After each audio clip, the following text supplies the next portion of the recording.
Campina Grande, sexta-feira, 14 de junho. Hoje celebra-se o Dia Mundial de Deus. Mas eu gostaria de ressalvar que o Deus que nós celebramos é o Deus único e verdadeiro. Porque sabemos que muitas nações, em muitos lugares, têm a sua forma de crer em Deus. Só que esse Deus que muitos adoram, que muitos acreditam, é um Deus com D minúsculo. Mas o Deus que hoje estamos celebrando é o Deus verdadeiro. É o Deus que disse: eu sou o alfa e o ômega, o princípio e o fim. É aquele Deus que diz e afirma em sua palavra: eu sou. Ele também nos diz: eu sou o mesmo ontem, hoje e eternamente. É esse Deus que nós celebramos no Dia Universal de Deus. Ele é o autor da vida. Ele é o Jeová Jireh, o Deus que provê todas as nossas necessidades. O Deus que está presente no nosso dia a dia. Nos guarda, nos livra, nos protege, nos abençoa. E eu espero que você, nesse Dia Universal de Deus, reconheça que Ele é único, absoluto e verdadeiro. Logo mais estaremos trazendo a continuidade da palavra que nós ministramos ontem e você também terá a oportunidade de ouvir ainda neste programa o cantor Paulo César louvando a Deus, o hino, o autor da minha vida. Portanto, que você abra o seu coração para receber nesse instante a mensagem em forma de louvor ministrada pelo pastor Paulo César, o autor da minha vida. Esse hino nós estamos oferecendo pela passagem do Dia Universal de Deus. Deleite-se com esta música.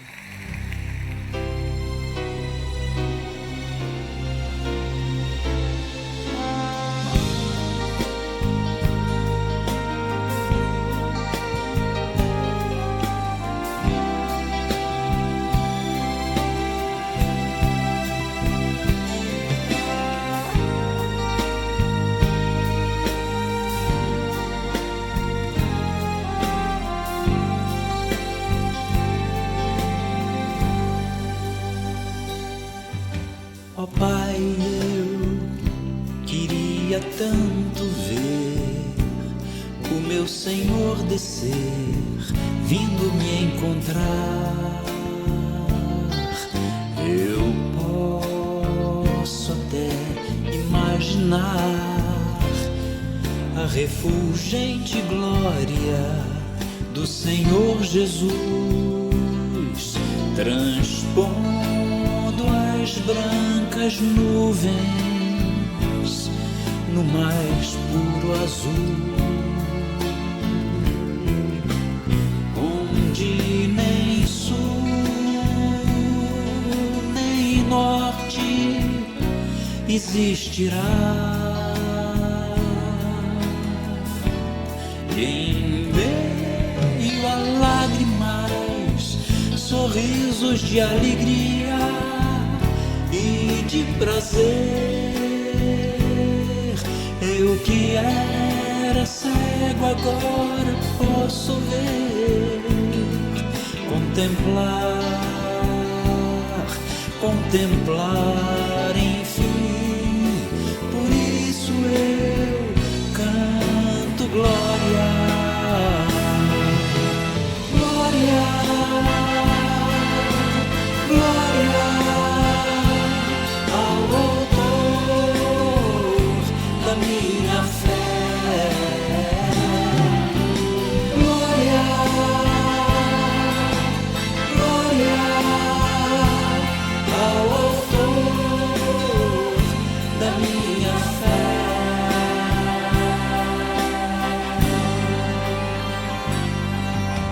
Ó Pai, eu queria tanto, tanto ouvir o som que vai abrir o encontro triunfal, rever amigos que um dia em Cristo foram feitos meus irmãos e agora podemos dar as mãos, pois temos todos somente um só Senhor.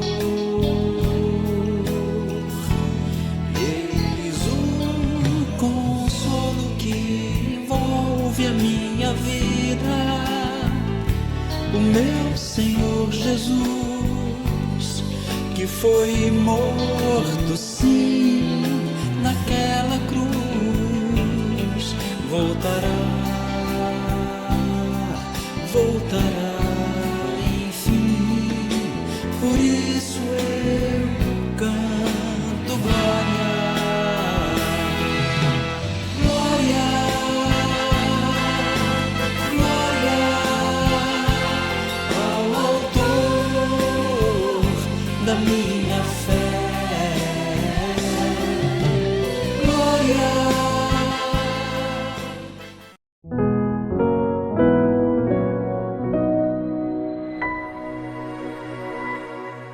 É o pecado que está se manifestando no ser, porque desde o momento em que nós fomos gerados, no momento em que houve a fecundação no ventre da nossa mãe, ali nasceu um pecador, ali nasceu um pecadeiro. Nós já trazemos nas entranhas este vírus, já trazemos no nosso corpo, na nossa mente, no nosso coração, na nossa alma, já trazemos este germe do pecado. Então não pense que o homem vai aprender a pecar, ele já nasce um pecador, em potencial. Por isso que Davi no Salmo 51, versículo 5, salvo engano, ele diz: eu nasci em pecado, e em pecado me concebeu a minha mãe. Então nós já nascemos com esse germe, já nascemos com esse vírus, já nascemos com esse DNA, não é? Pecaminoso na nossa vida. Bom, antes que os nossos pais existissem, só havia Deus e os anjos. Deus decidiu criar o homem conforme a sua imagem e semelhança, e fez o homem em santidade, em todos os sentidos, para que o homem pudesse obedecer a Deus, respeitando a sua vontade, o que nós chamamos de livre-arbítrio. O homem, quando foi colocado lá no Éden, ele não foi colocado como um robô. Você tem que me obedecer, você tem que cumprir isso aqui. Olha, de toda a árvore do fruto, todo o fruto das árvores que estavam no jardim vocês podem comer, menos daquela árvore. Deus pôs um limite, e Deus queria ver até onde o homem voluntária e espontaneamente iria obedecê-lo. Somente isso. Foi uma prova, foi um teste, e Deus ficou observando até onde o homem o obedeceria voluntariamente, espontaneamente. Essa foi a prova, não é? Dentro daquilo que nós falamos, antropologicamente falando.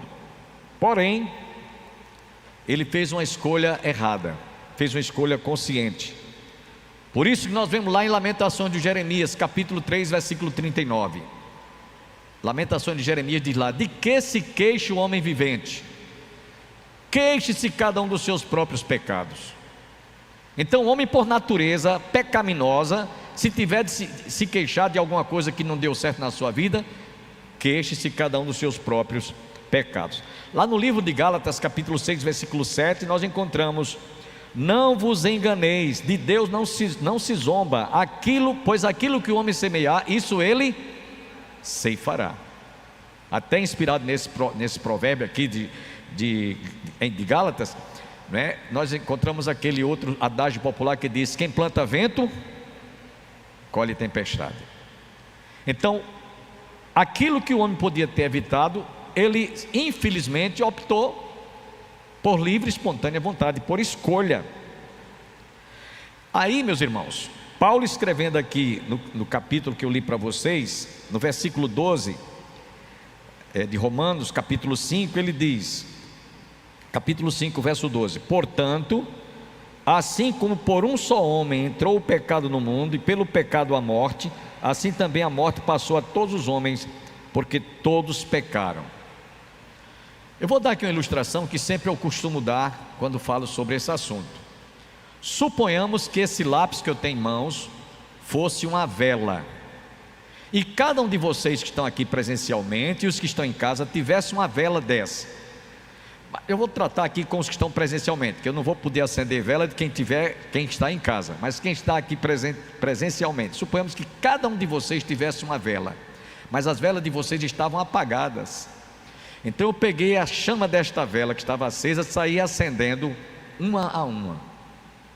Ou seja, o germe do pecado, o vírus do pecado, passou, no momento em que passamos a existir, a contagiar, contaminar, como a chama acendeu aquelas velas que estavam apagadas.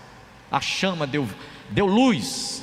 Por isso que quando a gente vê uma mulher, fulana deu a luz, pronto, então ali é um ato apenas de nascimento da criança. E Paulo está dizendo aqui na carta aos Romanos capítulo 5 verso 12: portanto, assim como por um homem entrou o pecado no mundo, e pelo pecado a morte, assim também a morte passou a todos os homens. Então todos os homens passaram a desfrutar, lamentavelmente, dessa morte espiritual. Foi uma escolha que os nossos pais fizeram, e de geração após geração isso foi se tornando uma realidade para toda a raça humana.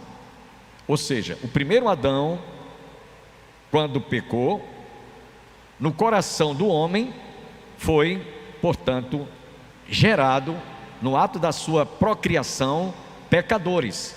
Por isso que tinha um professor nosso do seminário que ele dizia: o homem é um pé de pecado, é um pecadeiro. Como existe o abacateiro que dá abacate, como existe a laranjeira que dá laranja, o limoeiro o limão, assim é o pecado. Toda criança, quando é gerada no ventre, que ela nasce, já é uma pecadora, já é um pecadeiro. E esta criança vai crescendo com aquele germe, até enquanto ela existir. Vocês devem estar lembrados que quando Jesus contou a parábola do filho pródigo,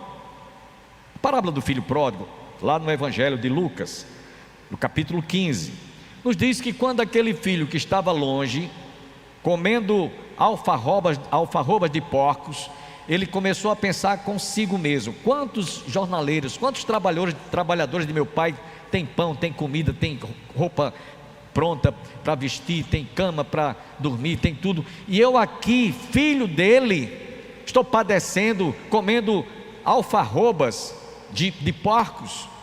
E ele pensou consigo mesmo: levantar-me-ei, irei ao encontro do meu pai, irei dizer para ele: pai, pequei contra os céus e contra a terra, e diante de ti já não sou digno de ser recebido como filho, me recebe como empregado. Então essa figura lá do filho pródigo representa, num sentido assim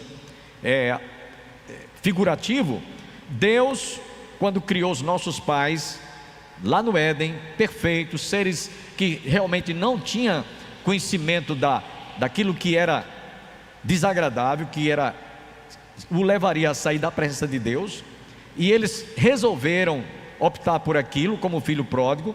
Então na situação em que se encontrava a pior possível, pensou consigo mesmo: eu tenho que voltar, eu tenho que buscar aquilo que eu recebi, que eu perdi lá no início.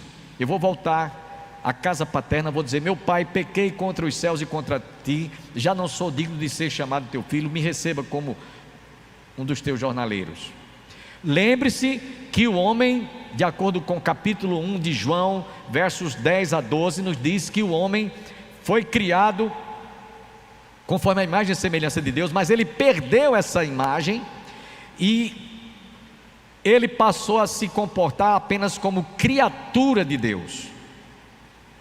É tanto que encontramos no Evangelho de João, capítulo 1, versos 10 a 12: mas a todos quantos o aceitarem, a todos quantos o receberem, Deus deu-lhes o direito de se tornarem filhos de Deus, a saber, os que creem no seu nome. Então toda a raça humana, toda criatura, todos os seres humanos são criaturas, porém precisam de se tornar filhos de Deus. Então dentro desse aspecto teologicamente falando, dentro do aspecto biblicamente falando, dentro do aspecto antropologicamente falando, nós vamos ver nos versículos seguintes ainda, versículo 13 e 14. Porque até ao regime da lei havia pecado no mundo, mas o pecado não é levado em conta quando não há lei. O que é que Paulo está dizendo aqui no versículo 13? Que desde Adão até antes do regime da lei, que foi dada por Moisés, o homem continuava no seu estado de pecaminosidade. Mesmo não mudou nada, não houve nenhuma alteração, continuou pecando, só que pecava sem ter lei. E foi através de Moisés que o Senhor estabeleceu, através dos decálogos, os mandamentos, conforme vemos nos livros de Êxodo, Levítico, Números, Deuteronômio, Deus estabelecendo leis, normas, princípios, para que o povo pudesse reger a sua vida de acordo com aquilo que havia sido pré-estabelecido por Deus. Por isso que Paulo diz aqui, porque até o regime da lei havia pecado no mundo, mas o pecado não é levado em conta quando não há lei. Quando não há lei. Então, aquilo que o homem fazia e praticava era devido ao seu estado de pecaminosidade. No versículo 14, Paulo diz: entretanto, reinou a morte desde Adão até Moisés. Até Moisés, mesmo sobre aqueles que não pecaram, à semelhança da transgressão de Adão, o qual prefigurava aquele que havia de vir. Ou seja, o homem continuou pecando desde Adão até Moisés, e quando foi estabelecida a lei, os decálogos, o homem continuou desobedecendo. Agora, pior ainda, porque havia leis que levavam o homem a deixar de cumprir, obedecer ou desobedecer. E aí onde é que foi tratado sobre este aspecto do pecado, trazendo as suas consequências. Então, antropologicamente falando, podemos assim dizer, por causa do pecado, o homem passou a ter dois aspectos da sua morte. E quando o homem pecou lá no Éden, o Senhor mandou que ele se retirasse, o Senhor retirou ele, para que ele mesmo não pudesse comer da árvore da vida, porque havia a árvore do conhecimento do bem e do mal, e a árvore da vida. E se ele cometeu o ato de desobediência, de cometer o fruto da árvore do conhecimento do bem e do mal, ele foi expulso do Éden, para que não comesse da árvore da vida, e fosse eternamente, vivesse num eterno estado de pecaminosidade. Então, por isso que os nossos pais foram retirados, foram expulsos do Éden, e foi por isso também que o homem ali recebeu a morte física, morte espiritual, separação com Deus pelo ato da desobediência, morte física também. E eu quero ainda acrescentar aqui uma coisa importante: esse ato de desobediência que os nossos pais voluntariamente escolheram, alcançou a mim e a você, mesmo sem nós estarmos lá no Éden, porque nós fomos raça, fomos constituídos uma prole, cujos primeiros pais foram Adão e Eva.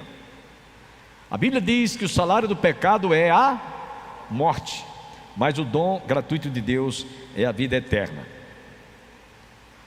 Uma coisa interessante também, irmãos, é que antes de nós nascermos, já lá no ventre da nossa mãe, nós já estávamos com esse vírus do pecado, e a gente foi crescendo, e ele foi se manifestando, à proporção que nós fomos crescendo, ele foi desenvolvendo mais ainda, ele foi se tornando algo que nós haveríamos de, com o tempo, colher frutos.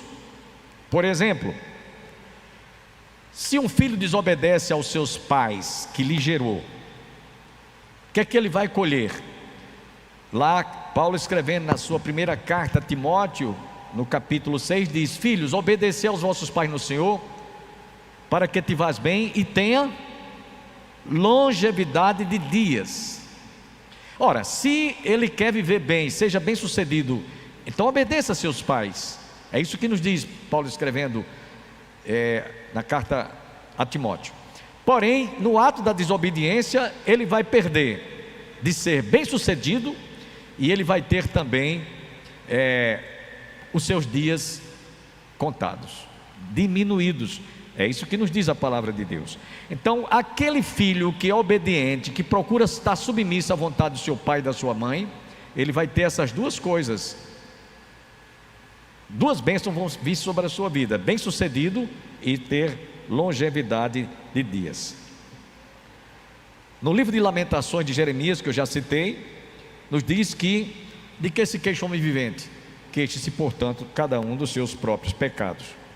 E nos versículos que eu li para vocês de Romanos, dando continuidade, no versículo 15, Paulo diz assim: todavia não é assim o dom gratuito como a ofensa, porque se pela ofensa de um só morreram muitos, muito mais a graça de Deus e o dom pela graça de um só homem, Jesus Cristo, foram abundantes sobre muitos.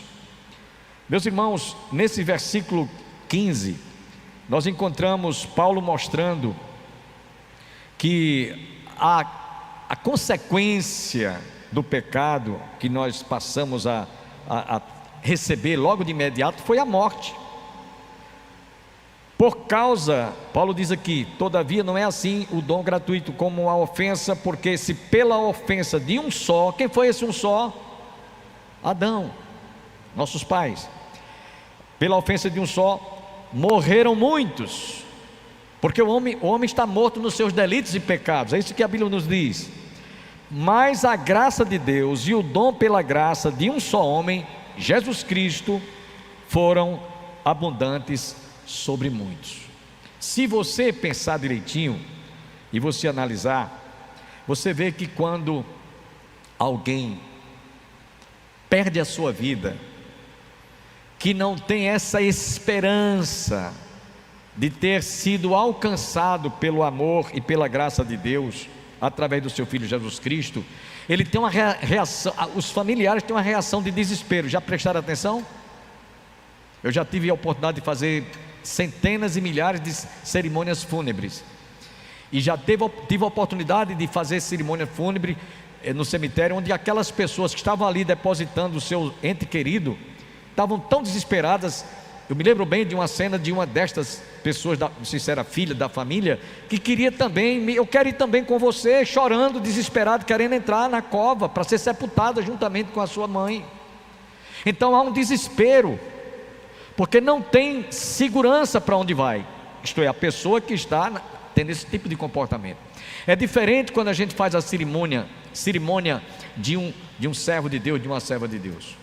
Eu quero dizer, inclusive, que eu já fiz muitas cerimônias, e tem certas cerimônias que a gente não tem nem vontade de sair, de tão o clima ser tão agradável, de tanto conforto, de tão edificante, que a gente fica até assim, a gente chora porque nós somos humanos, mas a gente fica tão confortado, tão consolado, que a gente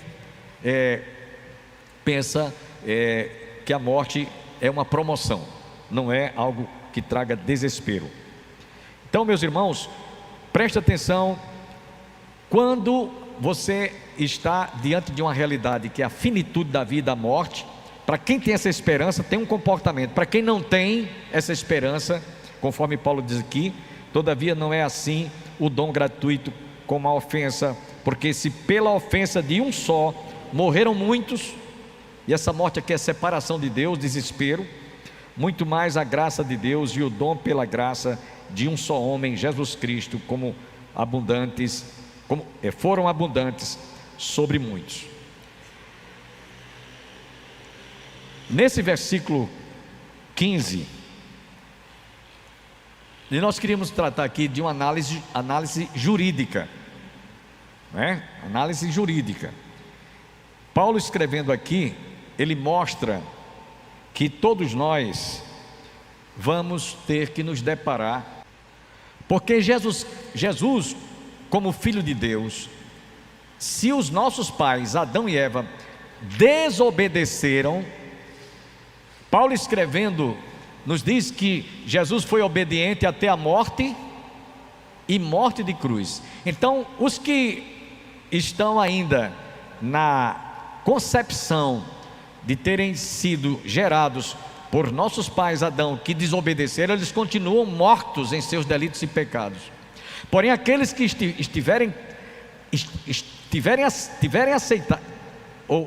eles aceitaram a pessoa do Senhor Jesus e o constituíram como seu único e todo suficiente Salvador, obviamente eles serão justificados, porque Jesus foi o único que satisfez plenamente a justiça de Deus.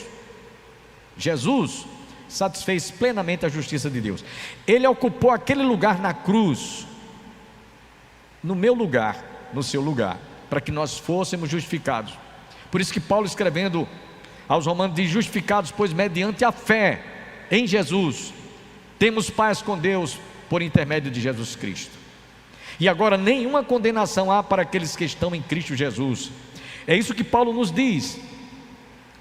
Então, Adão desobedeceu, enquanto que Jesus foi obediente até a morte, e morte de cruz, conforme Filipenses capítulo 2, versículo 8.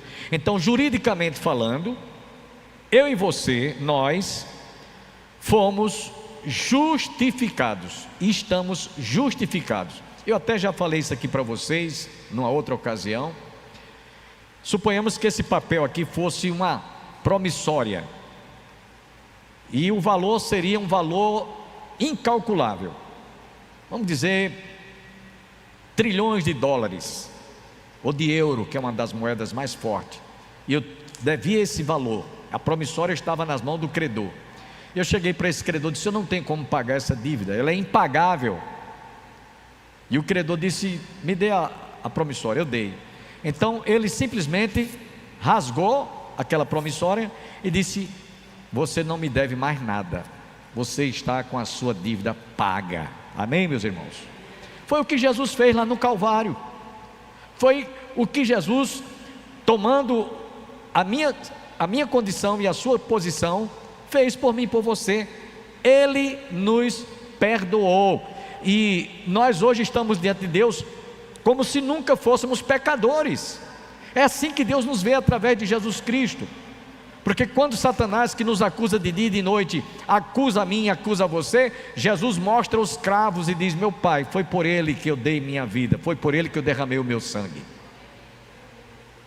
Então nós temos certeza disso que Paulo descreve aqui, porque Jesus, ele tomou essa nossa posição, ele tomou a nossa condição, ele se fez pecado por nós, ele se fez maldito por nós. No verso 16, Paulo diz: o dom, entretanto, não é como no caso em que somente um pecou, porque o julgamento derivou de uma só ofensa para a condenação, mas a graça transcorre de muitas ofensas para a justificação.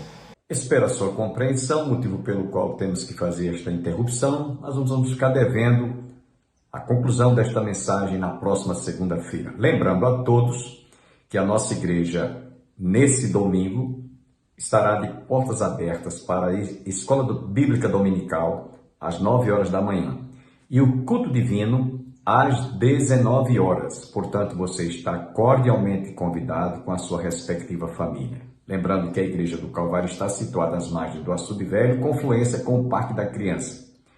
Deus abençoe a você e a toda a sua família. Até a próxima segunda-feira, se Deus assim nos permitir. Amém.